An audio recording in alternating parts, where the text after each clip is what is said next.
చదువుదామండి. రోమా పత్రిక 4వ అధ్యాయము 20వ వచనం. రోమా పత్రిక 4:20. రోమా పత్రిక 4వ అధ్యాయము 20వ వచనము. అవిశ్వాసము వలన దేవుని వాగ్దానమును గూర్చి సందేహింపక దేవుణ్ణి మహిమపరచి ఆయన వాగ్దానము చేసిన దానిని నెరవేర్చుటకు సమర్థుడని రూఢిగా విశ్వసించి విశ్వాసము వలన బలము నొందెను. ఇక్కడ రెండు మాటలు, బలమైన మాటలు ఉన్నాయండి. మొదటి మాట అవిశ్వాసము అనే మాట. ఏ మాట? అవిశ్వాసం అనే మాట. రెండో మాట ఏంటంటే విశ్వాసం అనే మాట. ఈ రెండు క్లియర్గా పరిశుద్ధుడైన పౌలయ్య గారు మనకు వివరిస్తున్నాడు. అవిశ్వాసము ఏంటిదండి? అవిశ్వాసము దేవునికి భర్త శత్రువు అండి.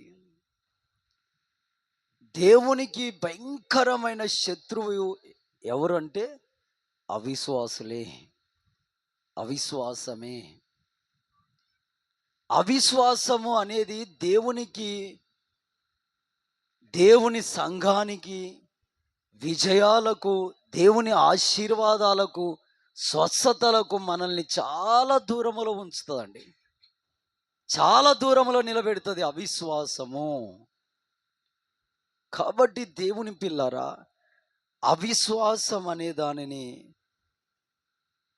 మనలో నివాసము చేసుకోవద్దు, దాన్ని పెంచి పోషించుకోవద్దు. Amen, amen.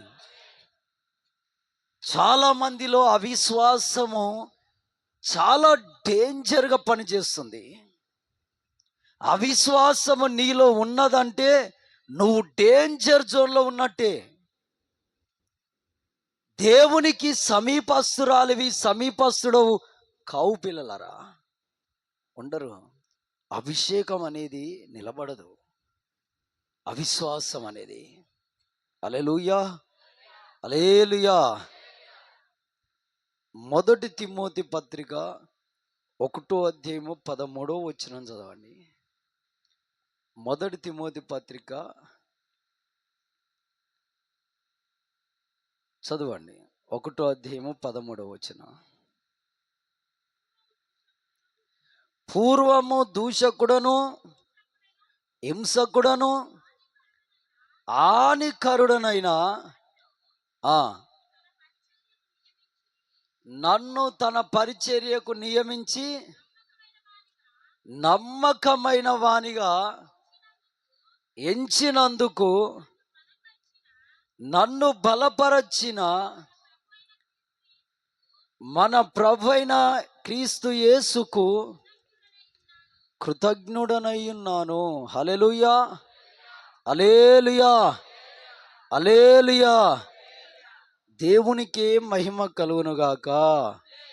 ఆమేన్, ఆమేన్. ఇక్కడ కూడా అవిశ్వాసం అనే ఒక మాట కనబడుతుంది. పూర్వము నేను అవిశ్వాసము వలన దూషకుడిగా ఉన్నాను, హింసకుడిగా ఉన్నాను. నీలో విశ్వాసము లేకపోతే, నువ్వు అవిశ్వాసురాలువైతే, అవిశ్వాసుడవైతే నీలో దూషణ మాటలు వస్తాయి. ఒకటి, నీలో హింస, ఎదుటి వ్యక్తిని హింసించాలనే ఒక ఆలోచన పుడుతుందండి. ఎదుటి వ్యక్తిని హింసించాలనే ఒక ఆలోచన దృఢంగా ఆ భావన మదిలోకి వస్తూ ఉంటుంది. చాలా భయంకరంగా హింసిస్తుంది అవిశ్వాసము. కాబట్టి దేవుని పిల్లరా, నీలో ప్రేమ, జాలి, దయ, కనికరము, దేవుని అభిషేకము, విశ్వాసము, ఇక ఇలాంటివి కనబడని పరిస్థితి. కాబట్టి దేవుని పిల్లరా, అవిశ్వాసానికి చాలా దూరంగా ఉండాలి. అవిశ్వాసులకు కూడా మనం చాలా దూరముగా ఉండాలి. ఆమెన్. హల్లెలూయా, హల్లెలూయా, హల్లెలూయా. అవిశ్వాసులు ఎలా ఉంటారు అంటే చాలా క్రూరమైనటువంటి వ్యక్తులుగా ఉంటారు. అంటే సంపూర్ణంగా వారిలో సాతాను యొక్క చారలు కనిపిస్తుంటాయి అవిశ్వాసుల్లో. అవిశ్వాసులు దేవుని విషయానికి వస్తే బహు సంక్షోభం కలిగి ఉంటారండి. సంక్షోభం. చేస్తాడా దేవుడు, ఇస్తాడా దేవుడు, ఆయన అంత గొప్పోడా, ఆయన ఇన్ని కార్యాలు చేస్తాడా, నమ్మొచ్చా అనే ఇట్టి దృక్పథముతో, ఇట్టి మనసుతో నష్టపోయే కుటుంబాలు ఎన్నో. పిల్లల వివాహాల జోలికి వస్తే చేస్తాడా, ఎవరినో దేవుణ్ణి నమ్మని వారిని తీసి పెళ్లి చేద్దాం. నీ అవిశ్వాసమే నిన్ను దేవునికి చాలా దూరం చేస్తుందండి. విశ్వాసము నీలో ఉంటే ఆ విశ్వాసము నిన్ను తిరిగి మరలా నిలబెడుతుంది. ఆమెన్. హల్లెలూయా, హల్లెలూయా, హల్లెలూయా. కాబట్టి దేవుని దగ్గరకు వచ్చిన నీవు ఆయనను నిష్కపటలమైన హృదయంతో నమ్మాలి. ఆమెన్. ఆయన ఏదైనా చేస్తాడు అని విశ్వసించాలి. ఆమెన్. హల్లెలూయా. విశ్వసించి ప్రార్థన చేస్తే చాలా గొప్పతనం అండి అది.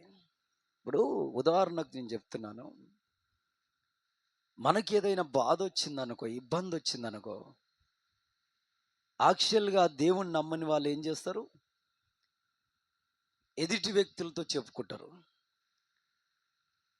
లేదంటే మనసులో కుమిలిపోయి బాధపడతారు. కానీ మనకైతే ఎంత గొప్ప భాగ్యం దేవుడిచ్చాడు. మనకి ఏదైనా బాధ వచ్చిందనుకో, దుఃఖం వచ్చిందనుకో, ఎవరితో చెప్పుకోవచ్చు, ఎవరితో చెప్పుకోవచ్చు, చక్కగా వచ్చి యేసయ్యా అయ్యా అని చక్కగా చెప్పుకోవచ్చు. ఆయనతో చెప్పుకొని ఈ సమస్య తీర్చయ్యా అని కూడా ఆయనను మళ్ళా వేడుకోవచ్చు. ఆమెన్. అసలు ఎంత రిలేషన్షిప్ తయారైతే దేవునికి మనకి ఇలా ప్రార్థన చేసుకుంటుంటే, ఎంత బంధుత్వం తయారైతే దేవునికి మనకు. కానీ కొందరికి ప్రార్థన అంటేనే అసహ్యం అండి. అసలు ఉదయం, మధ్యాహ్న, సాయంకాలంలో ప్రార్థన చెయ్యరు. అసలు ఉదయం కూడా ప్రార్థన చేయరు. కొంతమంది ఎట్లా ఉదయం కూడా ప్రార్థన చేయరు, సాయంకాలం ప్రార్థన చేయరు, సమయం దొరికినప్పుడల్లా ప్రార్థన చేయరు. మాటలకైతే సమయం ఇస్తారు, లేదా బండి మీద అలా కొద్దిగా 2 చక్కర్లు వేసి వస్తుందికైతే సమయం ఇస్తారు. ఇక ఆ ఊళ్ళో మార్కెట్ అవుతుంది అనుకో, మార్కెట్ అయితే ఇక వీళ్ళే కాందాదలు ఆ పెద్ద ఫోన్లు పట్టుకొని ఇట్లా మాట్లాడుకుంటా జనాలకి వెళ్ళి, ఇదొక హ్యాపీనెస్, ఇదొక హ్యాపీనెస్. మన సంతోషము ఎక్కడుండాలో తెలుసా? ఎవరిని బట్టి ఉండాలి? దేవుణ్ణి బట్టి. ఆమెన్. హల్లెలూయా, హల్లెలూయా. దేవుని పిల్లలరా, బైబిల్ గ్రంథంలో సంఖ్యాకాండంలో మనం చూస్తే 13వ అధ్యాయంకి వస్తే, ఈ అధ్యాయానికి వచ్చేసరికి ఇక్కడ లాస్ట్ ఎండింగ్ పాయింట్ వచ్చింది. ఇజ్రాయేలు వాగ్దాన దేశానికి చేరడానికి ఎండింగ్ పాయింట్ వచ్చింది. ఇక ఐగుప్తు దేశం నుండి ఇజ్రాయేల్ ప్రజలు వస్తూ అరణ్యాల్లో, ఎడారులలో, సముద్రాల్లో, నదులలో పడి నడుచుచు ఇక ఇజ్రాయేలు దేశమైన వాగ్దాన దేశానికి వెళ్ళే ఆ ఎండింగ్ పాయింట్ వచ్చింది. వచ్చినప్పుడు మోషే గారు ఏం చేశారంటే, ఆ వాగ్దాన దేశం ఎలా ఉందో ఒక్కసారి చూసిరండి. మీరు అక్కడి ప్రజలు ఎలా ఉన్నారు, అక్కడ ఉన్నటువంటి పరిస్థితులు ఎలా ఉన్నాయో, మనం బ్రతకగలమా, బ్రతకలేమా, అక్కడ ప్రజలు ఎలా ఉన్నారు చూసిరండి అని మోషే గారు గోత్రానికి ఒకరి చొప్పున, ఎలా అండి, 12 గోత్రాలండి. 12 గోత్రాల్లో గోత్రానికి ఒకరి చొప్పున ఒక వ్యక్తుణ్ణి తీసి 12 మందిని పంపాడండి ఆ దేశాన్ని చూసి రమ్మని. వారికి ఒక పేరు బైబిల్ గ్రంథంలో రాయబడ్డది, వేగులవారు. ఏం పేరండి?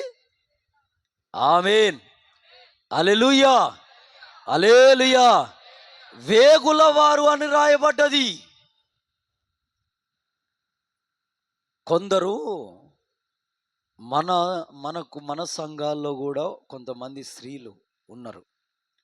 మనకు ఇచ్చిన పరిచర్యలో ఎక్కడ దేవుని సువార్త పని జరగట్లేదు, మన దేవుడు సంఘాలు ఇచ్చిన ప్రాంతంలో, ఆ కుటుంబాల్లో ఆ కాలనీలోకి మనోళ్ళు ఇద్దరు సాధారణంగా వెళ్తారు. బైబిల్ పట్టుకొని పోరు, పత్రికలు పట్టుకోరు. ఇంటెలిజెంట్ ఆఫీసర్ లాగా, ఓ సిఐడి ఆఫీసర్లు ఉంటారుగా, అలాగా నిమ్మలంగా వెళ్తారు. సాయంకాలం పూట అలా వెళ్ళి ఆ ఇండ్లను చూసి, ఆ ఇండ్లల్లో ప్రజలతో మాట్లాడి, ఆ ఇండ్లల్లో అలాగా ఒక 2-3 సార్లు ఆ తిరిగిన ఆ బాటలోనే తిరిగి, అప్పుడు వాళ్ళ నాడి కనుక్కొని ఇంటికొచ్చి ప్రార్థన చేస్తారు. ఆమేన్, హల్లెలూయా. ప్రార్థన చేసి ఇక నెక్స్ట్ డే రెండో రోజు ఏం చేస్తారు తెలుసా? ఇక మెల్లగా పత్రికలు పట్టుకొని వెళ్తారు. ఎందుకంటే ఆ కాలనీ యొక్క పరిస్థితి తెలిసింది కదా, నాడి అర్థమైంది. ఆమేన్, హల్లెలూయా. ఎవడు త్రాగుబోతోడు ఉన్నాడు, ఇక్కడ ఎవడు యేసుక్రీస్తు అంటే ద్వేషించేవాడు ఉన్నాడు, ఇక్కడ ఎవడు భయంకరంగా ఆ మాంత్రికుడు మంత్రాలు చేసేవాడు ఉన్నాడు, ఇక్కడ ఎవడు నీతిమంతుడు ఉన్నాడు, ఎవరు యేసుక్రీస్తు అంటే ఇష్టపడుతున్నారు, సంఘానికి రావాలని ఆశపడుతున్నారని ఆ నాడి తెలుసుకొని వస్తారండి. ఆమేన్. ప్రయాస, దేవుని రాజ్యం కొరకు ప్రయాస. ఆమేన్. మరి మీరు ఇలా చేస్తున్నారో చేయట్లేదో నాకు తెలియదు, కానీ మీకు పొద్దాక లేచారా అంటే మస్తు బిజీ మీరు కదా, చాలా బిజీ. భార్యతో మాట్లాడని కూడా టైం ఉండదు, కనీసం భార్య కూడా భర్తతో మాట్లాడని కూడా టైం ఉండదు. చాలా బిజీ, బిజీ అండి. కొందరికి నేను పొద్దున్నే 6 గంటలకు ఫోన్ చేస్తే పనికాడున్నామయ్య గారు అంటారు. అప్పుడే 6 గంటలకే. ఇంత పొద్దున అంటే వీళ్ళు లేచింది 4 గంటలకు లేచినట్టు, అంత దూరం ప్రయాణం చేయాలంటే కనీసం గంటన్నర ప్రయాణం. అంటే వీళ్ళు ప్రార్థన చేసుకోలేదు అయితే దేవునికి అనిపిస్తుంది నా మనసుకు. చాలా busy life, busy busy busy busy. కానీ ఏ కాలనీలో దేవుని పని లేదు, విశ్వాసులు లేరు, ఏ ఇంటిలో విశ్వాసులు లేరు, క్రీస్తుకు ప్రార్థన చేసేవారు లేరు అని సాధారణంగా ఒక్కసారి నువ్వు బండేసుకొని, లేదా స్త్రీలు ఆడపిల్లలు అయితే సాధారణంగా ఒక్కసారి వెళ్ళిపోయి ఆ ఇళ్ళల్లో తిరిగి వాళ్ళతో మాట్లాడి వాళ్ళ నాడి తెలుసుకొని వచ్చి ప్రార్థన చేసి దేవునికి ఆ ప్రార్థన అప్పగించి ఇక నెక్స్ట్ డే పత్రికలు తీసుకొని మెల్లగా నీకు ఆ కాలనీ ఆ ప్రజల నాడి తెలిసింది కనుక ఎవరి ఇంటికి వెళ్ళాలి ఎవరి ఇంటికి వెళ్ళొద్దని చక్కగా వెళ్ళి దేవుని పరిచయం చేస్తే ఆ 10 ఇళ్లలో ఒక్క కుటుంబం ప్రభు వైపు మళ్ళిందా, ఆ కుటుంబం యొక్క ప్రభావం 10 ఇళ్లలోకి వెళ్తుంది. ఆమేన్, హల్లెలూయా, హల్లెలూయా. ఆ 10 కుటుంబాల్లో ఒక్క కుటుంబంలోకి దేవుని ఆత్మ చేరిందా, ఆ దేవుని ఆత్మ ఎన్ని కుటుంబాలను కదిలిస్తుంది అక్కడ? 10 కుటుంబాలను కదిలిస్తుంది. ఇది దేవుని రాజ్యాన్ని స్థాపించే యోచన. ఆమేన్. మనం పల్లెటూరులో ఉంటున్నామండి, తప్పదు. దేవుని రాజ్యం కొరకు ఈ ప్రయత్నాలు తప్పవండి. హల్లెలూయా, హల్లెలూయా. ఎందుకంటే మనం ఒక సంఘానికి కట్టుబడి ఉంటాం. ఒకటి చెప్పబడిన వాక్యానికి తాలిమి అయి బ్రతకనీక చూస్తాం. ఆమేన్. హల్లెలూయా, హల్లెలూయా. ఇప్పుడు వేరే పట్టణాలలో ఉండే సంఘాలు ఎట్టుంటాయంటే, ఈ వారం ఈ సంఘానికి వెళ్ళాడంటే వాడు రెండో వారం ఇంకే సంఘానికో ఆ వెనక ఒక బ్యాగ్ పెట్టుకుంటాడు బండి మీద, ఎక్కడ ఆర్డర్లు ఉంటే అక్కడ వేసుకుంటూ మందిరానికి సమయం అయితే అక్కడున్న మందిరానికి వెళ్ళిపో, గంట సేపు మోకాలు వేసుకొని ప్రార్థన చేసుకొని మళ్ళీ వెళ్ళిపోతారు. ఇలా వారానికి ఒక నెలకు కనీసం ఒక 3-4 సంఘాలు తిరుగుతారు వాళ్ళు. అంటే తాలిమి లేని భక్తి.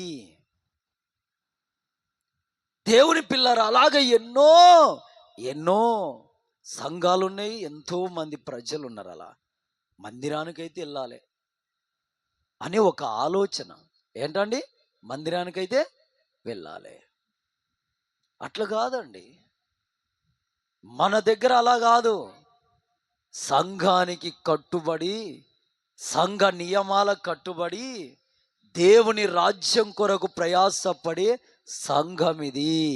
ఆమెన్, హల్లెలూయా, హల్లెలూయా. కాబట్టి దాని కొరకే ప్రయాసపడాలి. దేవుని రాజ్యం కొరకు మనం ప్రయాసపడాలి. ఆమెన్, హల్లెలూయా, హల్లెలూయా. ఇక్కడ విశ్వాసులను అంటే గోత్రానికి ఒక్కరి చొప్పున 12 మందిని మోషే గారు ఎంచుకొని, ఆ కనాను దేశం ఎలా ఉందో చూసిరా పొండి నాయన అని పంపిస్తే ఆ 12 మంది వెళ్ళారండి. వెళ్ళి ఆ దేశములో సంచరించారు. ఆ దేశంలో సంచరించి చూశారు. చూసి అక్కడున్న ఫలహాలు తీసుకొని తిన్నారు, అక్కడున్న నీళ్లు తాగారు, అక్కడున్న ప్రజలతో మాట్లాడి తిరిగి 40 రోజులకు మోషే గారి దగ్గరకు వచ్చారు. హల్లెలూయా, హల్లెలూయా. 40 రోజులకు మోషే గారి దగ్గరికి వచ్చారండి. వచ్చి మోషే గారి ఎదుట 12 మంది నిలబడ్డారు. నిలబడి ఇక ఆ 12 మందిలో 10 మంది ఏం చేశారంటే బోర్రుమని ఏడ్చారండి. గట్టిగా ఏడ్చారు. అమ్మో, మనం బతకలేమిక, మనం చనిపోయిన వారం, ఇక ముందుకు వెళ్ళలేం మనం, మనకు దేవుడు అన్యాయం చేశాడు, అబద్ధం చెప్పాడు. ఆయన మాటలు విని ఈ దైవజనులు మోషే అహరోనులు కూడా మనల్ని తప్పుతో నడిపించారని దేవుని పిల్లరా భయంకరంగా ఏడ్చారు. అప్పుడు ఏం జరిగిందో తెలుసా? అక్కడ ఉన్న ఇజ్రాయేలు పాలెంలో ఉన్న లక్షల ప్రజలు వాళ్ళ ఏడుపుకు తాలిమి అయి భయపడిపోయి గుక్కి బుక్కి అంటూ, ఏం జరిగిందిరా, అసలు ఏమైందిరా, ఎందుకు ఏడుస్తున్నారు నాయనా? అప్పుడు వీళ్ళు వెళ్ళిన ఆ 12 మందిలో 10 మంది ఏమన్నారంటే, మనము వెళ్ళబోతున్న ఆ దేశము వెరీ డేంజర్. ఏమన్నారు? Very danger. అక్కడ మనలాంటి మనుషులు లేరు, వారి ఎదుట మనం మిడతల వలె ఉన్నాం, వాళ్ళు చాలా ఎత్తైన ప్రజలు. హల్లెలూయా, హల్లెలూయా. వాళ్ళు చాలా ఎత్తైన ప్రజలు, వారి ఎదుట మిడతల వలె ఉన్నాము. హల్లెలూయా, హల్లెలూయా, హల్లెలూయా. దేవునికే మహిమ కలుగునుగాక. ఆమేన్, ఆమేన్. మిడతల వలె ఉన్నాం మనం అని వీళ్ళని భయపెట్టారు. వాళ్ళు చాలా బలము గల్లోళ్ళు, వాళ్ళు ఖచ్చితంగా మనల్ని చంపేస్తారు, మన రక్తం జుర్రుతారు, మనం అడుగు పెట్టిన వెంటనే మనల్ని మన పిల్లల్ని చంపి పాతేస్తారు, మనము అక్కడ సుఖంగా బ్రతకలేము.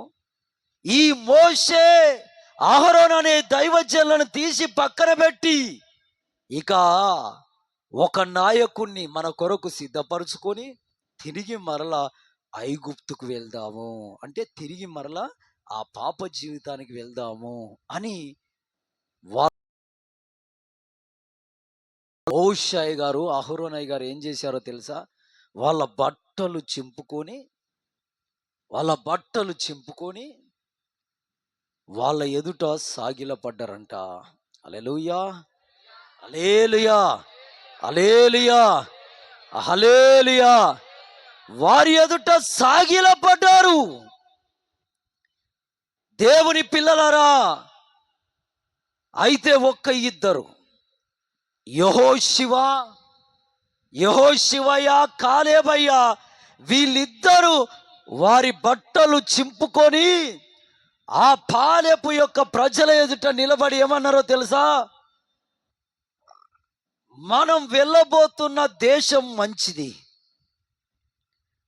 మనం వెళ్ళబోతున్న దేశము మంచిది, అక్కడ నేల కూడా మంచిది, అక్కడ మంచి నదులు పారుతున్నాయి, అక్కడ ఒక్క అరటి గెల ముగ్గురు మోసుకెళ్తున్నారు, ఒక ద్రాక్ష గెల ఇద్దరు మోసుకెళ్తున్నారు. ఎంత శ్రేష్టమైన ఫలాలు ఉన్నాయంటే, ఎంత శ్రేష్టమైన ఆహారం ఉందంటే అక్కడ, మనం అక్కడికి వెళితే చక్కగా బ్రతుకుతామని ఆ ఇద్దరు చెప్పారు. దేవుని పిల్లారా, ఇప్పుడు ఈ 12 మందిలో ఎవరు విశ్వాసులు, ఎవరు అవిశ్వాసులు? చెడు వార్త. దేవుని పిల్లరా, విశ్వాసము లేని వాని కంటికి ఏం కనబడుతుందో తెలుసా? ఈ రోజుండి రేపు పోయే మనుషులు కనబడతారు. ఏంటండి? ఈ రోజుండి రేపు కనబడకుండా పోయే మనుషులు కనబడతారు. విశ్వాసము లేని వారికి ఈ 10 మందికి వాళ్ళే కనబడ్డారు. ఈ 10 మందికి విశ్వాసము లేదు గనుక మనుషుల యొక్క ఎత్తు, మనుషుల యొక్క జ్ఞానము ఇవి కనబడ్డాయండి. వీటిని చూస్తారు. అవిశ్వాసులు వేటిని చూస్తారు? వీటిని చూస్తారు. నిజం, వీటిని చూస్తారు. యోసేపయ్య దగ్గరికి ఒక రాణమ్మ గారు వచ్చారు. రాణి, దేశాన్ని ఏలుతున్నటువంటి రాజుగారి దగ్గర ప్రధానమంత్రి గారి భార్య. ఆవిడ చాలా అందమైన స్త్రీ అండి. ఆవిడ వచ్చి ఆయన మీద చెయ్యి వేసింది. పాపానికి సిద్ధపడ్డది. చాలా అందమైన స్త్రీ, కానీ దేవుడి పట్ల విశ్వాసం ఉన్నోడు గనక, అంతరంగమందు దేవుని భయము కలిగి అభిషేకించబడినోడు గనక అందమును లక్ష్య పెట్టాలి. ఆమేన్, హల్లెలూయా. ఈ రోజుల్లో ఉండేటువంటి అవిశ్వాసుల కంటికి ఏం కనబడుతుందో తెలుసా? అందం.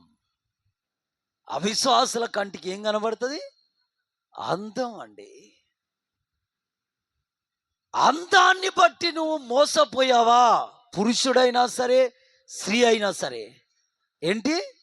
అందాన్ని, మనుషులకున్న అందాన్ని బట్టి నువ్వు మోసపోయావా?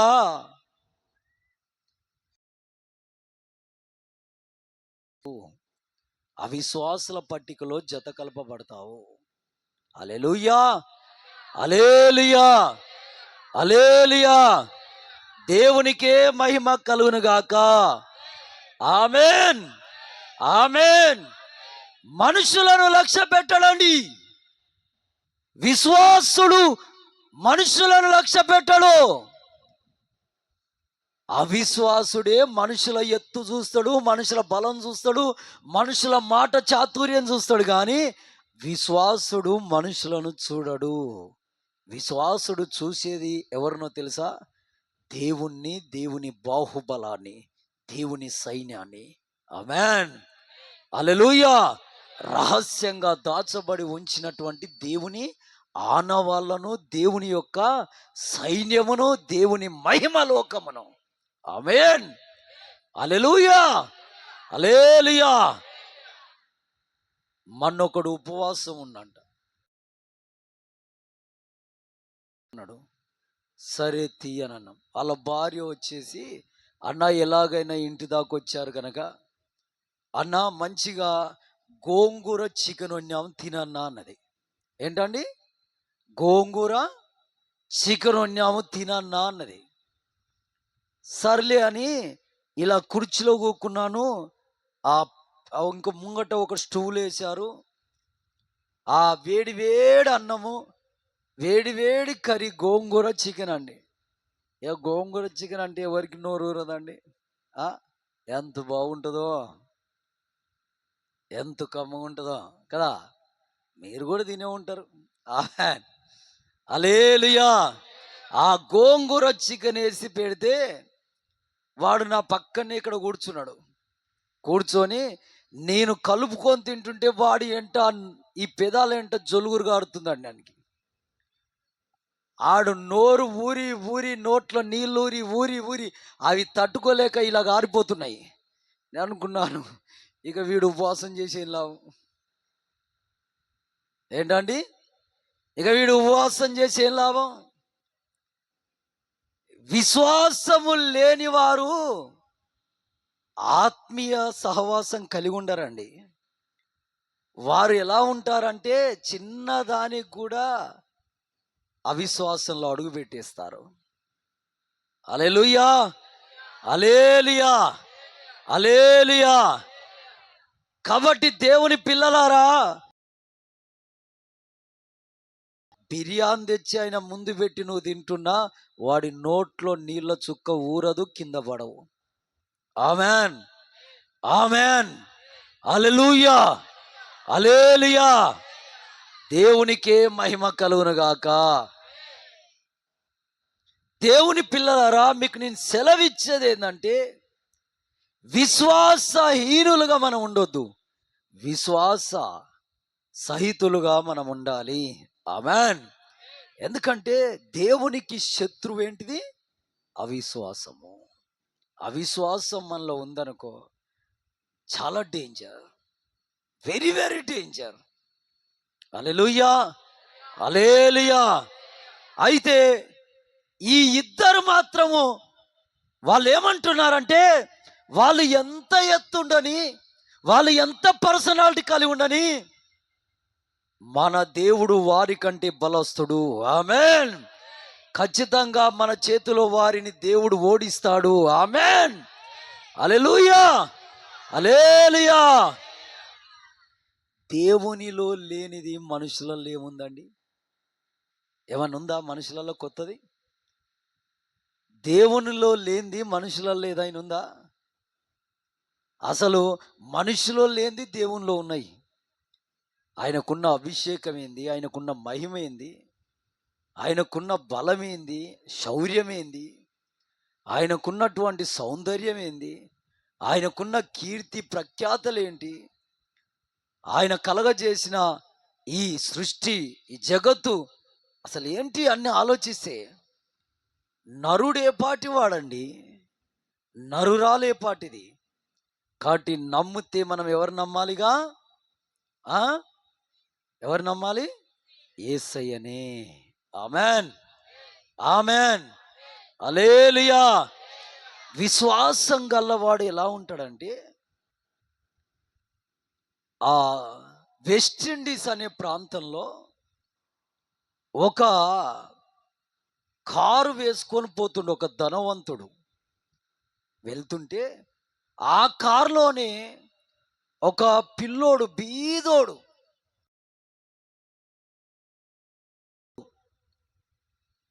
ఒక 14-15 సంవత్సరాల వయసు ఉంటుంది.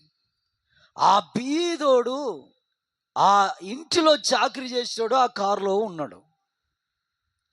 వీళ్ళు ఎందుకు పోతున్నారంటే మార్కెట్లో మనుషులను కొనుక్కరానికే. ఎవరిని కొనుక్కరానికే? వెస్ట్ ఇండీస్లో ఆ దినాల్లో ఏం చేసేవాళ్ళంటే, ఇంటిలో పనోళ్ళు కావాలంటే మార్కెట్లోకి పోయి కొనుక్కొచ్చుకునేవాళ్ళు. మార్కెట్లోకి పోయి ఏం చేసేవాళ్ళు? కొనుక్కొచ్చుకునేవాళ్ళు. కొనుక్కోవాలి. ఇండ్లల్లో పనోళ్ళని. ఇప్పుడు దుబాయ్‌లో ఆ ప్రాంతాల్లో గూడా అలాగే ఉంటదండి నాకు తెలిసి దరిదాపుగా. కొనుక్కునేవాళ్ళు. అలాగే కారులో వెళ్ళారు. ఈ ఒక్కని వల్ల, ఈ చిన్నోడి వల్ల, వీడు ఒక్కడి వల్ల ఇంట్లో చాకరీ చేయడం కావట్లేదని ఇంకొకాయనను కొనుక్కొనొస్తామని పోయారు. ఆ యజమానుడు తీసుకొని పోయాడు. పోతే ఆ లైన్‌లో నిలబెట్టారు ప్రజలను. నిలబెడితే ఆ యజమానుడు ఎవడు బలస్తగుడుగా ఉన్నాడో చూడురా నాయన అంటే, ఈ పిల్లోడు పొయ్యి ఎవరిని చూశాడు తెలుసా? ఒక ముసలోడండి. ఒక 70 సంవత్సరాల వయసుంటట్టుంది. వెంట్రుకలు నెరిసిపోయాయి. ఈ గడ్డమంతా నెరిసిపోయింది. అసలు ఏ పని చేయనోడు. ఒక ధోతి కట్టుకున్నాడు, సాధారణమైన ధోతి. ఒక తెల్లటి బనీనేసుకొని నిలబడ్డ ఆ వ్యక్తుడు అమ్ముడుకు నిలబడ్డాడు. అగో ఆ వ్యక్తుడిని చూసి, ఆ ముసలివాడిని చూసి, ఈ పిల్లోడు ఇగో ఈయనను కొనుక్కుందాం సార్ అన్నాడు. అప్పుడు ఆ యజమానుడు అన్నాడు, ఏంట్రా తలమాసిందా నీకేమైనా? మెదడు పని చేస్తుందా చేయట్లేదా? ఇంట్లో పని, పొలంలో పని చేయాలంటే కాస్త బలంగా ఉండాలి, వయసులో ఉండాలి కదా. ఈ ముసలోన్ని పట్టుకొని ఇంటికి పోయి వీని కాబట్టి ఇది తప్పు. మంచి బలస్తుని అతన్ని చూడు అంటే, కాదు సార్ ఈయనను కొనుక్కుందామని ఆ యజమానుణ్ణి ఒత్తిడి చేసి ఆ ముసలోన్ని కొనుక్కున్నాడు. కొనుక్కొని ఆ యజమానుడు కూడా ఆశ్చర్యపోయాడండి. ఎందుకు కొనుక్కున్నాడు ఈ ముసలోన్ని? వద్దన్న పట్టుబట్టి కొన్నాడే. అసలు ఏమిటో ఈ ముసలోడికి వీడికి ఉన్న బంధం అని ఇక ఆ యజమానుడు కొనుక్కొని కారులో కూకబెట్టుకొని ఆ ముసలోడిని ఇంటికి తీసుకొని పోయారు. పోయాక ఆ ముసలివాడిని పశువుల పాక, పశువులు అక్కడే ఉంటాయి. ఆ పశువుల పక్కనే ఒక మంచం, అక్కడ ఆ ముసలోడు ఉంటున్నాడు. అయితే ఒక రోజు అయిపోయింది, 2 రోజులు అయిపోయింది, మూడో దినం వచ్చేసరికి ఆ యజమానుడు పొద్దున్నే 5:30 టైంలోనే లేచి ఆ 2 అంతస్తుల బిల్డింగ్ మీదకెళ్ళి చూసి, ఈ పిల్లోడు ఎక్కడ పోయాడు, ఇంత పొద్దున్నే లేచాడు అని చూస్తున్నాడు. చూస్తుంటే ఆ ముసలివాడు ఉన్నాడుగా, ఆ ముసలివాడికి ఈ పిల్లోడు చక్కగా స్నానం చేయిస్తున్నాడండి. ఏం చేస్తున్నాడు? స్నానం చేయిస్తున్నాడు. మంచిగా స్నానం చేయిస్తున్నాడు. సబ్బు పెట్టి చక్కగా మంచి నీట్‌గా కడుగుతున్నాడు. ఆయన బట్టలన్నీ ఉతికి తీసి ఆరేస్తున్నాడు. ఆ ముసలివాడికి ఇంట్లోకొచ్చి వేడి వేడి భోజనం తీసుకెళ్ళి ఈయననే కలిపి తిను నాయనా అని తినబెడుతున్నాడు. దేవుని పిల్లరా, ఏం జరిగిందో తెలుసా? అప్పుడు ఈ యజమానుడు ఆ చిన్నోని పిలిచాడు, రారా నాయనా అని. ఏందిరా, నీకు పని చాకిరీ ఏమైనా తక్కువైంది ఇక్కడ? ఆ ముసలోడి పనులు ఆ ముసలోడు చేసుకోక వాడికి ఇంత చాకిరీ చేస్తున్నావు? పొద్దున్న లేవగానే బ్రష్ చేసి పళ్ళు తోముతున్నావు, పొద్దున్న లేవగానే స్నానం చేస్తున్నావు, బట్టలు ఉతికి అక్కడ ఆరేస్తున్నావు. ఏంద్రా అని అడిగితే, ఆయన మీ నాన్ననా, మీ పెదనాన్ననా, మీ చిన్నాన్ననా, మీ తాతనా అని అడిగితే, నాకేమి కాడు. మరి ఏమి కాంది ఇంత ప్రేమ ఎందుకు చూపిస్తున్నావంటే, మా అమ్మను నాన్నను చంపినోడు వీడు. ఎవరంట? మా నాన్నను మా అమ్మను చంపింది ఈ ముసలోడే, నా శత్రువు. నా శత్రువు. శత్రువును ప్రేమించే ఇంత మనసు అనేది ఎక్కడిదిరా అంటే, అప్పుడు బైబిల్లో ఉన్న వాక్యాన్ని తీసి ఏం చెప్పాడో తెలుసా? యేసుక్రీస్తు ఒక మాట ఏమన్నాడు తెలుసా? నీ శత్రువుని నువ్వు ప్రేమించు, నీ పగవాని కొరకు నువ్వు ప్రార్థన చెయ్యి. నా ప్రభు మాట ఇది. ఆయన మాటకు నేను తల ఉంచి ఈ పని చేస్తున్నా. ఆమేన్. గ్రేట్ కదా అండి. నిన్ను దెబ్బతీయాలనుకున్నా, నిన్ను చంపాలనుకున్నా, ఆ! నిన్ను భయంకరమైన కొరివిలోకి తీసుకెళ్ళాలనుకున్న నీ శత్రువుకు నువ్వు సహాయకురాలిగా, సహాయకుడిగా మేలు చేశావనుకో, నీ బహుమానం పరలోకంలో అధికంగా ఉంటది. ఆమేన్. హల్లెలూయా. ఆ మాట ఎప్పుడైతే ఆ ముసలివాడు విన్నాడో, వెంటనే ఆ ముసలివాడు మోకాళ్ళుని చేతులెత్తి ఆ పిల్లోని పట్టుకొని ఏడ్చి దేవుని ఎదుట క్షమాపణ వేడాడు. ఆమేన్. క్షమాపణ వేడాడు. క్షమాపణ వేడి కన్నీళ్లతో ఏడ్చి చేసింది తప్పని తన తప్పును సరిదిద్దుకొని ఇక ఈ చిన్నోన్ని తన కొడుకు కంటే ఎక్కువగా ప్రేమించాడు. ఆమేన్. హల్లెలూయా. హల్లెలూయా. హల్లెలూయా. దేవుని పిల్లరా, బీదోనిగానే మనం చూస్తూ పోతే వాడు బీదోనిగానే ఉంటాడు. కానీ నీ దగ్గర ఉన్న దాంట్లో ఎంతో కాస్త వాడికి అందించి వాణ్ణి లేవనెత్తితే వాడు. ఆమేన్. హల్లెలూయా. నాకు తెలిసిన ఒక పాస్టర్ గారు కుటుంబం, మంచి దగ్గటి పాస్టర్ గారు వల్ల దగ్గటి కుటుంబం. వాళ్ళు ఏం చేశారంటే ఒక పెద్ద ఫంక్షన్ చేస్తున్నారు. ఆ ఫంక్షను చాలా పెద్దది. కొన్ని లక్షల రూపాయలు ఖర్చు. ఒక 40 లక్షల రూపాయలు ఖర్చు అయ్యే ఫంక్షన్ అండి. అయితే ఆ ఫ్యామిలీలో మంచి భక్తి పర్రాలు, దేవుని నమ్మిన ఒక భక్తి పర్రాలు ఉంది. ఆమె ఏం చేసిందో తెలుసా? 40 లక్షల రూపాయలు ఎందుకు ఖర్చు చేద్దాం ఈ ఫంక్షన్కు, 20 లక్షలతో చేద్దాం ఈ ఫంక్షన్ అని 20 లక్షల రూపాయలతోనే ఆ ఫంక్షన్ చేసి, మిగతా 20 లక్షల రూపాయల్లో 10 లక్షల రూపాయలు ఒక బీద కుటుంబానికి, 4 ఆడపిల్లలున్న కుటుంబానికి ఇచ్చారండి. ఆ ఆడపిల్లల చదువుకు 10 లక్షల రూపాయలు ఖర్చు చేశారు.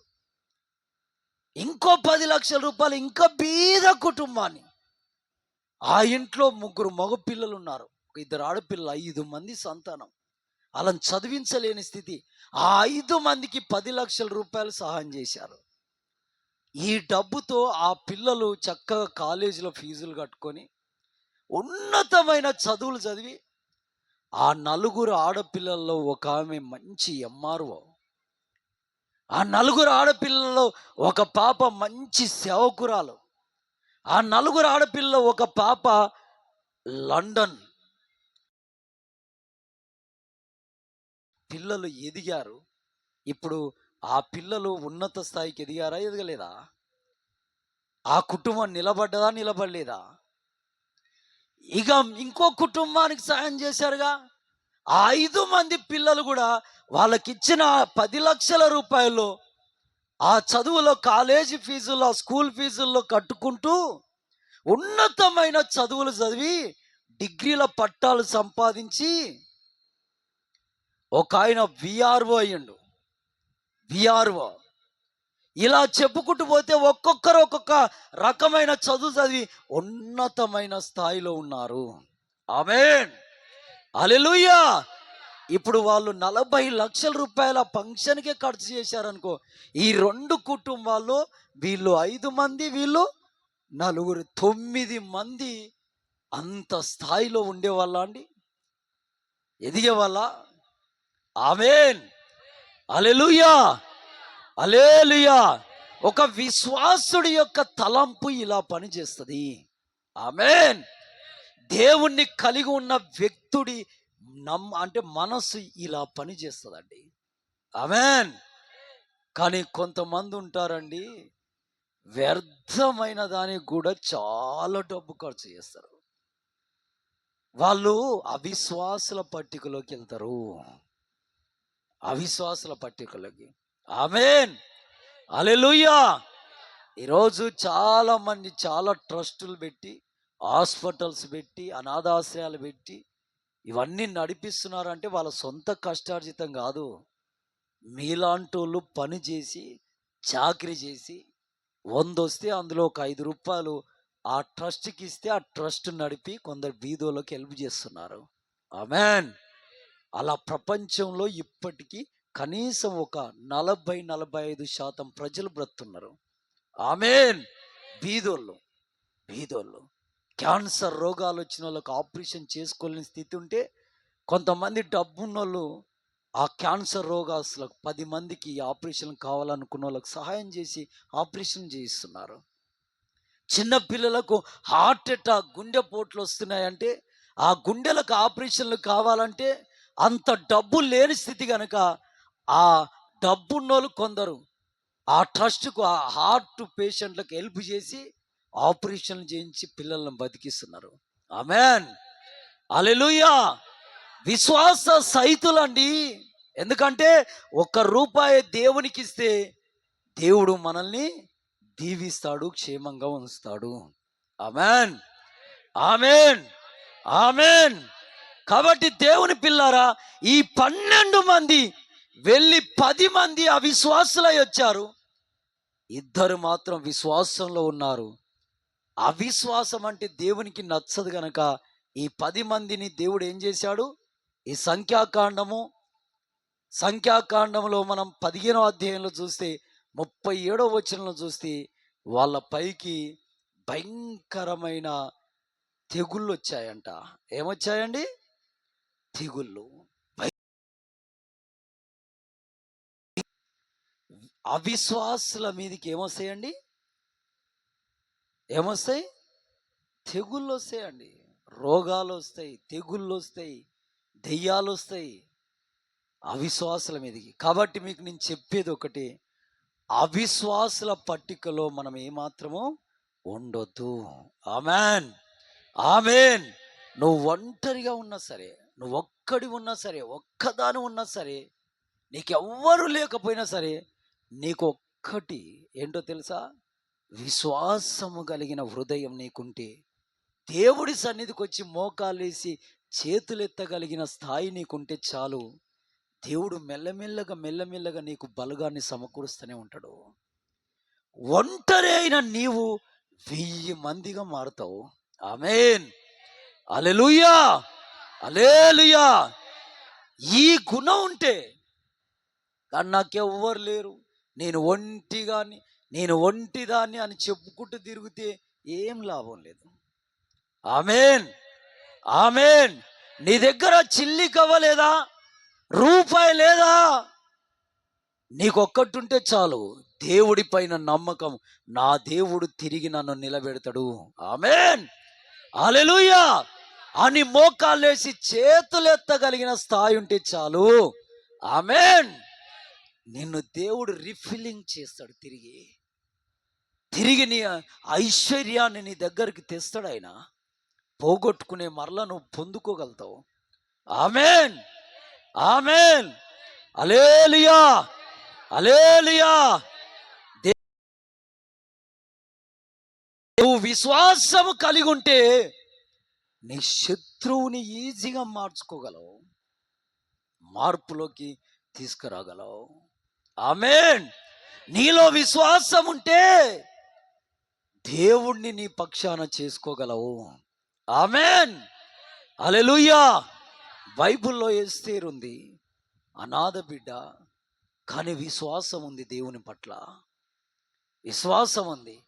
అందుకే ఆవిడ విశ్వాసము కలిగి ప్రార్థన చేసింది. విశ్వాసం కలిగి దేవుని సన్నిధిలో మసలుకుంది. దేశానికి మహారాణి అయ్యింది. ఆమేన్. కొంతమందికి దేవుడి పైన విశ్వాసం లేక మందిరాలు వదిలిపెట్టి వెళ్ళిపోయిన వాళ్ళు ఎందరో. విశ్వాస రహితులు, నటన జీవితాలు, అల్ప జీవితాలు. హల్లెలూయా. హల్లెలూయా. హల్లెలూయా. అలాంటి వారు దేవునికి ఇష్టలుగా ఉండరండి. ఏందంటే ఈ పిల్లల గోలేంది? దేవుడి స్తోత్రం. ఏం గడికొక్కసారి లేస్తా ఉన్నారు, బయటికి పోతా ఉన్నారు, కాలు గాలిన పిల్లుల్లాగా. ఏంది? ఎవరికి చేద్దామా? దేవుని స్తోత్ర. ఒక్క నిమిషం ఆగమని అయిపోతుంది, వాక్యం క్లోజ్ చేద్దాం. హల్లెలూయా, హల్లెలూయా. కాబట్టి విశ్వాసం ఉండాలి. యోబయ్య గారు సమస్తము కోల్పోయాడు. భార్య అవిశ్వాసురాలై ఆయనను వదిలిపెట్టి వెళ్ళిపోయింది. కానీ యోబు మాత్రము విశ్వాస సహితుడై దేవుడి సన్నిధిలో మోకరించి కాలి చేతులు యేసయ్య వైపు ఎత్తాడు. ఆ కాలి చేతులను తిరిగి నింపాడు ఆయన. ఆమేన్. విశ్వాసం ఒక్కటి నీలో ఉంటే అద్భుతం చూస్తావండి. చిన్న పిల్లోనండి, 8 సంవత్సరాల వయసులో ఉన్న అబ్బాయిని తెచ్చి మందిరంలో వదిలిపెట్టింది ఆ తల్లి. విశ్వాసముతో ఆ చిన్న పిల్లోడు పెరిగి ఎప్పుడు పెద్ద కావాలి, ఎప్పుడు లక్షల ప్రజలకు యాజకుడు కావాలి. ఎన్ని పోటీలు ఉంటాయండి సంఘాల్లో, లక్షల ప్రజలు వచ్చే సంఘం అది. ఏలి ఏలి పరిచర్య చేసి ఆయనకిద్దరు కుమారులు, భయంకరమైన కిరాతకులు, పాపాత్ములు. అంత పోటీ కలిగినటువంటి సంఘములో ఆ చిన్నోని విశ్వాసంతో వదిలేసింది. ఖచ్చితంగా నా దేవుడు నా కొడుకుని నిలబెడతాడు. ఆమేన్, హల్లెలూయా, హల్లెలూయా. నా విశ్వాసముతో వదిలేసి వెళ్ళిపోయింది. ఆ చిన్నోడే పెరిగి పెద్దోడై అభిషక్తుడై రాజులను అభిషేకించేవాడయ్యాడు. గొప్ప ప్రవక్త, యెహోవా దేవునితో ముఖాముఖిగా స్నేహితుల వలె మాట్లాడుకునే స్థాయికి ఎదిగాడు. ఆమేన్. విశ్వాసము నీ పిల్లల జీవితాల్లో కూడా ఏం చేస్తుంది? క్రియా. తప్పుడు త్రోవలో వెళ్ళావనుకో, నువ్వు చేసే పనిని బట్టి నీ పిల్లల మీదకి ఏమెళ్తుంది? బైబిల్ ఏముంది? 4 తరాల వరకు పిల్లలపైకి శాపం పోతుంది, శాపం పోతుంది. కానీ ఆ అవిశ్వాసాన్ని పక్కన పెట్టి విశ్వాస సహితురాలివై, విశ్వాస సహితుడవై దేవుడి సన్నిధిలో మసలుకో. ఆమేన్, హల్లెలూయా, హల్లెలూయా, హల్లెలూయా. దేవునికే మహిమ కలుగును గాక. ఆమేన్, ఆమేన్. ఒక దైవజనుడు ఒక పెద్ద మందిరం కట్టాడు వైజాగ్లో. లక్షల మంది ప్రజలు బట్టి, వేల మంది ప్రజలు బట్టి మందిరం కట్టాడు. ఆ వేల ప్రజలు వస్తున్నారు మందిరాలకు. వస్తుంటే వాళ్ళు బండ్లు పెట్టడానికి, కార్లు పెట్టడానికి పార్కింగ్ స్థలం లేదు. చాలా మంది జనాలు రావడం ఆగిపోతున్నారు, వెనకైతున్నారు. ఆ పార్కింగ్ పెట్టుకోవడానికి, వెతుక్కోవడానికే చాలా సమయం అయిపోతుంది, చర్చి అయిపోతుంది. అప్పుడు ఆ చర్చి పక్కనే పెద్ద కొండ అండి, పెద్ద రౌతుతో ఉన్న కొండ. ఆ కొండ అంతా తీసేస్తే అదో 4-5 ఎకరాలు అవుతుంది. అందులో బండ్లు పెట్టుకోవచ్చు, పార్కింగ్ స్థలం. దేవుని పిల్లలారా, అంత పెద్ద కొండ తీయాలంటే కోట్ల రూపాయలు కావాలి, లేదు డబ్బు. అప్పుడు సంఘం అంతా ప్రార్థన చేశారు. కానీ దైవజనుడు విశ్వాసముతో ప్రార్థన చేశాడు. ఏంటో తెలుసా? ప్రభువా, ఈ కొండను తీసేసే సొమ్ము నా దగ్గర లేదు, నువ్వే తీసేసి ఈ ప్రజల బండ్లు పెట్టుకోవడానికి పార్కింగ్ స్థలం ఏర్పాటు చేయాలయ్యా అని కన్నీళ్లతో విశ్వాసముతో ప్రార్థన చేశాడు. అలా ప్రార్థన చేస్తూ ఉంటే 10 రోజులు తిరగలేదండి, 10 రోజులు తిరగలేదు. ఏం జరిగిందో తెలుసా? ఆ కొండ లోపల పెట్రోల్ బావులు ఉన్నాయి. గవర్నమెంట్ వాళ్ళు వచ్చి 10 రోజులు తిరగలే, ఆ కొండ మొత్తం తీసిపడేశారు. ఆమేన్. ఆ కొండ లోపల ఎన్ని కిలోమీటర్ల లోతుకి వెళ్ళి చూసినా పెట్రోల్ బావులు లేవండి. కానీ పెట్రోల్ బావులు ఉన్నాయని వాళ్ళకు భ్రమ కల్పించి దాన్ని క్లీన్ చేయించి, ఎవరి కొరకండి ఇది? ఆ విశ్వాసుడి విశ్వాసం కొరకు. ఆమేన్, హల్లెలూయా, హల్లెలూయా. కాబట్టి దేవుని పిల్లరా, మీకు నేను చెప్పేది ఒకటే, విశ్వాసము లేకుండా దేవునికి ఇష్టంగా ఉండాలని నువ్వు ఎన్ని ప్రయత్నాలు చేసినవన్నీ నిష్ప్రయోజనాలు. విశ్వాసము కలిగి ముందుకు సాగు. విశ్వాసము కలిగి నువ్వు ముందుకు సాగితే పోయినవన్నీ తిరిగి వస్తాయి. అంటే సొమ్మే అనుకుంటారు మీరు, నాకు తెలుసు. మీ మైండ్లో ఏముంటుంది? ఆ పోయినవన్నీ అంటే బంగారం పోయింది, ఎండిపోయింది, భూములు పోయినాయి, ఇవన్నీ తిరిగి వస్తాయని. బంధుత్వాలు వస్తాయి, బలగాలు వస్తాయి, పోయిన విశ్వాసులు వస్తారు, తిరిగి సంఘాలు కట్టబడతాయి. ఆమేన్, హల్లెలూయా. చచ్చిపోయిన అభయాలు తిరిగి మరలా పని చేస్తాయి. ఆమేన్, హల్లెలూయా, హల్లెలూయా. విశ్వాసము చనిపోయిన వ్యక్తులను కూడా బ్రతికిస్తుంది. ఆమేన్, హల్లెలూయా. ఆమె మహారాష్ట్రలో లాహోర్ అనే ప్రాంతంలో నదిలో పడి పిల్లోడు చనిపోయాడండి. పిల్లలు స్నానం చేయడానికి వెళ్తే నదిలో పడి చనిపోయాడు. ఆ పిల్లోడు చనిపోయాడు. ఆ పిల్లోని డెడ్ బాడీ తీసుకొచ్చి ఆ ఇంట్లో పడేశారు. రేపు తెల్లారాక సమాధి చేద్దామని అందరు వెళ్ళిపోతే ఆ పిల్లోడి తల్లి, ఆ పిల్లోడి అక్క ఇద్దరు మోకాలేసి రాత్రంతా ప్రార్థన చేశారు. 8 గంటలకు మోకాలేసి ప్రార్థన చేయడం ప్రారంభించారంట. ఈ మాట మోహన్ సి లాజరస్ అయ్య గారు, గొప్ప దైవజనుడు చెప్పాడు ఈ సాక్ష్యం. ఎందుకంటే ఆ అయ్యగారు అక్కడికి వెళ్ళాడంట, అక్కడ మీటింగ్స్కి వెళ్ళాడంట. అయితే ఆ తల్లి, ఆ అక్క ఇద్దరు మోకాలేసి ప్రార్థన చేశారు. ఏమని ప్రార్థన తెలుసా? విశ్వాసంతో లాజరును లేపలేదు అయ్యా, నువ్వు చచ్చిపోయిన లాజర్ని సమాధిలో పెట్టిన తర్వాత 4 రోజులకు లేపినోడు కదా. ఆ నాయను గ్రామంలో చచ్చిపోయిన ఆ విధవరాలి కుమారుని లేపినోని కదా. యాయిరు కుమార్తెను లేపినోని కదా. చచ్చిపోయిన వాళ్ళని లేపడం నీకు అలవాటే, నా కొడుకును కూడా లేపు నాయన. ఇది విశ్వాసము. ఆమేన్,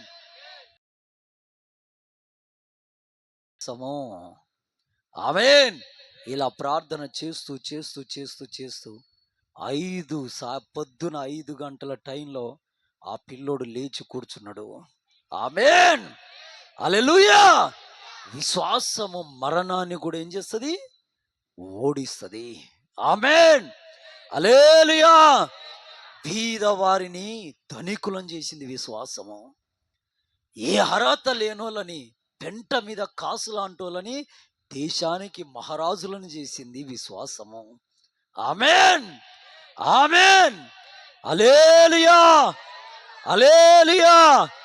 దేవునికే మహిమ కలుగును గాక. ఆమేన్. విశ్వాసం ఉండాలి. ఒక చిన్న పాప అండి, 12 సంవత్సరాలు, పేగు క్యాన్సర్ వచ్చిందండి. ఏ క్యాన్సరు? పేగు క్యాన్సర్. ఆవిడ చేపలు తినేటప్పుడు పిల్లలు కదా, ముళ్ళు అలాగే మింగేసింది. ఆ ముళ్ళు లోపలికి వెళ్ళిపోయి ఆ పేగుకు ఇలా గుచ్చుకొని ఉందంట. ఎక్కడైతే గుచ్చుకొని ఉందో ఆ ముళ్ళు, అక్కడ మొత్తం ఇన్ఫెక్షన్ అయింది. ఏమైంది? హల్లెలూయా, ఇన్ఫెక్షన్. 2 చేతుల పైకి ఎత్తి ఒకసారి గట్టిగా ఆమేన్. ఆ ఇన్ఫెక్షన్ అయిన స్థలంలో ఏం తయారైందో తెలుసా? ఒక పుండు అయింది. ఆ పుండు ఎలా మారిందో తెలుసా? క్యాన్సర్గా మారిపోయింది. ఒక జానడు కంటే ఎక్కువ పేగు మొత్తం ఇన్ఫెక్షన్ అయిపోయి క్యాన్సర్ కింద పడిపోయిందిగా. అయితే ఆ క్యాన్సర్ పేగులు మొత్తం బాకిందండి. ఎక్కడ బాకింది? పేగులు మొత్తం బాకింది. బాకితే వాళ్ళ తల్లి ఉంది, ఆ పాప వాళ్ళ తల్లి హాస్పిటల్కి తీసుకెళ్ళి ట్రీట్మెంట్ కొరకు ఏ మాత్రం చెల్లించట్లేదండి, భయపడట్లే. నేను ఆశ్చర్యపోయాను, చెల్లించట్లే, భయపడట్లే, కంటి వెంట కన్నీరు కారట్లేదండి. ఆ పాపకేమో ఏ డాక్టర్ చూడు బతకదు, పేగులన్నీ కట్ చేయాలంటే కాని పని. ఈమెకు కీమో ఇచ్చిన కష్టమే, రేడియేషన్ చేసిన కష్టమే, ఈమె బతకదనే ఆ రిపోర్ట్ల మీద రిపోర్ట్లు. నిద్రపోతురా? హల్లెలూయా, హల్లెలూయా. ఈ నిద్ర దేవుడికి పట్ట పగులు పని, ఇంత ఎండ కొడుతుంటే, ఇంత ఉబ్బరిస్తుంటే ఏంది? ఆమేన్. ఎవరు పడుకుంటారు? హల్లెలూయా. దేవుడికి మహిమ. హల్లెలూయా. హల్లెలూయా. హల్లెలూయా. దేవునికే మహిమ కలుగును గాక. మీకు కథలు చెప్పిందనుకో ఏమన్నా నవ్వుతారుగా, జోకులు వేస్తే ఏమన్నా నవ్వుతారు కదా. కానీ దేవుని వాక్యం చెప్తే కథలు చెప్పడం నాకు తెలుసండి. కానీ వాటి వల్ల మీకు పరలోకం లేదు. ఆమెన్. వాక్యం ద్వారానే పరలోకం. ఆమెన్. బైబిల్ చెప్తుంది ఒక నడత దేన్ని చూసుకొని మనం మార్చుకోవాలంట, దేవుని వాక్యాన్ని చూసి అని బైబిల్ చెప్తుంది. వాక్యమే ఇంపార్టెంట్. అయితే దేవుని పిల్లారా, వాళ్ళ వాళ్ళ అమ్మాయి ఏమాత్రం కన్నీళ్ళు విడవట్లే, ఎడవట్లే అసలు. నేను అనుకున్నాను, ఏంటక్క అందరూ మరణ వార్త చెప్తే నువ్వు ఏమాత్రం భయపడట్లేదంటే, పిచ్చోడా, నేను నమ్మిన దేవుడు బలస్తుడు. ఆమేన్. నా దేవుడి పైన నా విశ్వాసం చెక్కు చెదరదు. ఆమేన్. నా బిడ్డ చచ్చిపోయిన తిరిగి ఆయన లేపుతాడు. ఆమేన్. విశ్వాసంలో నాకు లేశం మాత్రం కూడా తేడా ఉండదు. నా ప్రభు నా కుమార్తెను ఖచ్చితంగా బాగు చేస్తాడు. ఇక ఎందుకు బాగుకాదండి? ఇక ఎందుకు బాగుకాదు? మనము లబోదిబో లబోదిబో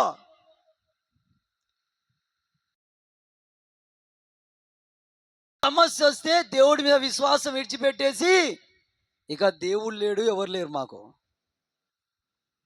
ఈ దేవుణ్ణి నువ్వు బాధ పెడుతున్నావు తెలుసా? దేవుణ్ణి మీరు అవమానపరుస్తారు తెలుసా? అవమానపరుస్తారు. ఇప్పుడు పేవుకున్న క్యాన్సర్ దేవుడు తీసేయడా అండి? అంత బలహీనుడా అండి దేవుడు? ఆయన దేవుడు ఎట్లా అవుతాడు మరి? ఆ క్యాన్సర్, పేవుకున్న క్యాన్సర్ తీసేయకపోతే దేవుడు ఎలా అవుతాడు? దేవునికి మహిమ. హల్లెలూయా. హల్లెలూయా. ఏమాత్రం చెరకట్లే. నాకే భయం వేస్తుంది. డాక్టర్ నడు టిఫిన్ చేద్దాం పాని పోయి మంచిగా ఇడ్లీలు పెట్టించింది, తిను అన్నది. ఆమె ప్రార్థన చేసుకొని తిన్నది, నేను ప్రార్థన చేసుకొని తిన్నా. అలా ఒక్కసారి నేను వెళ్ళాను. తర్వాత ఇక వాళ్ళే వెళ్తూ వెళ్తూ వెళ్తూ వెళ్తూ వచ్చారు. దేవునికి స్తోత్రం. నెల 15 రోజుల తర్వాత ఆ ఇంటికి వెళ్ళిన 2 రోజులలో చచ్చిపోతున్న పాప ఇంకే బతికే ఉంది. ఆమేన్. హల్లెలూయా. 6 నెలలు అయింది ఇంకా బతికే ఉంది. సంవత్సరం అయింది ఇంకా బతికే ఉంది. అమ్మో, ఒకసారి స్కానింగ్ తీసి చూపిరాదక్క అంటే, సరే మీ మాట మీద స్కానింగ్ తీసుకెళ్తా, నాకు దేవుడి మీద విశ్వాసం లేక కాదని తీసుకెళ్ళి స్కానింగ్ చేస్తే పేగుల్లో ఒక్క సుక్కంత క్యాన్సర్ లేదండి. ఆమేన్. హల్లెలూయా. హల్లెలూయా.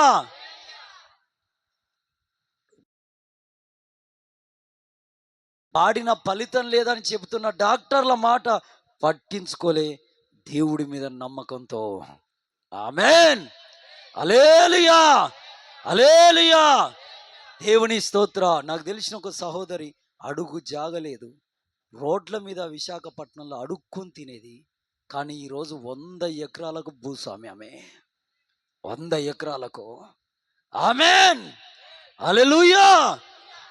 దేవుడిస్తాడండి, దేవుడిస్తాడు. కానీ ఏముండాలి మనలో? విశ్వాసం ఉండాలి. మోకాలేసి ఈ కాలి చేతులు ఎత్తే స్థాయి ఉండాలి. దేవుని వైపు ఎత్తే స్థాయి ఉండాలి. ఇవి కాకుండా నీ ఆలోచనతో అటురికి ఇటురికి అటు పరుగు తీసి ఇటు పరుగు తీసి లాభం లేదు. ఆమేన్. విశ్వాసంతో నువ్వు ముందుకెళ్ళు. నీ జీవితంలో అద్భుతాలు జరగబోతున్నాయి. భయంకర త్రాగుబోతులు మార్చలేదా యేసయ్య? మార్చలేదా? రాజకీయ నాయకులను దేవుడు మార్చలేదా? రాజులను బైబిల్ గ్రంథంలో మార్చలేదా? సముద్రాలను పాయలు చేయలేదా? పెంట మీద కాసు లాంటి బ్రతుకున్న దావీదును దేశానికి రాజును చేయలేదా? ఇవన్నీ అద్దంలాగా తెరలాగా మన ముందు కనబడితే ఇంకెందుకు అవిశ్వాసంలో? ఇంకెందుకు? విశ్వాసము కలిగి ముందుకెళ్ళు. నీ తాగుబోతు భర్త మారుతాడు, నీ తిరుగుబోతు భర్త మారుతాడు, నీ తిండిపోతు కొడుకు మారుతాడు. ఎడ్డోడు మారుతాడు, ఎన్నిక లేనోడు మారుతాడు. నీ దేవుడు ఏదైనా చేయగలడు. ఆమేన్. ఆయనకు అసాధ్యమైంది ఏది కూడా లేదు. విశ్వాస కోణంలో ముందుకు సాగు. నీ కొరకు విశ్వాసం ఉంచితే పరలోక ధనము కొంత కొట్టుకొచ్చైనా బట్టలు మూట కట్టుకొని తెచ్చి నీ ముందేస్తాడు. ఆమేన్. హల్లెలూయా, హల్లెలూయా. ఎప్పుడు చూడు నా దగ్గర లేదు, నా దగ్గర లేదు, నా దగ్గర లేదు, నా దగ్గర లేదు. నీ దగ్గర గొప్ప దేవుడు ఉన్నాడు. ఆమేన్, ఆమేన్. నీ దగ్గర ఎవరున్నారు? నేనేం పని చేస్తాండి మీకు తెలుసు, దేవుని సువార్త చెప్తా. కానీ ఎవరికైనా ఒక 1000 రూపాయలు అవసరం పడ్డాయి అనుకో, నాకు ఫోన్ చేస్తారు. నేను చేసేది ఏం లేదు, మళ్ళీ వాళ్ళన్న 3-4 పనులు చేస్తారు. నిజం, ఇట్లా చాలా మందిని చూసిన నేను. అప్పుడు నేను అనుకుంటా, గల్లా ఎగిరేసి, నా దేవుడు ఎంత గొప్పడు. ఆమేన్, హల్లెలూయా. ఐశ్వర్యానికి గనులను చేసే దేవుడు. ఆమేన్, హల్లెలూయా, హల్లెలూయా. కాబట్టి నీలో ఒంటరిగా ఉన్న వారిని 1000 మందికి సమముగా చేస్తాడు. భయపడొద్దు. నీలో ఏ వ్యాధి ఉన్నా సరే దేవుడు తీసేస్తాడు. భయపడొద్దు. అవిశ్వాసంలోకి వెళ్ళావా, నువ్వెన్నడూ దేవునికి మహిమదేవు. నీ ఇల్లు లోతు లోతు దినదినం లోతులోకి వెళ్తూనే ఉంటుంది అవిశ్వాసంలోకి ఉంటే నువ్వు. ఎందుకంటే శత్రువు నీకే మేలు కావాలన్నా దేవుని సన్నిధిలో మోకాలేసి చేతులెత్తు.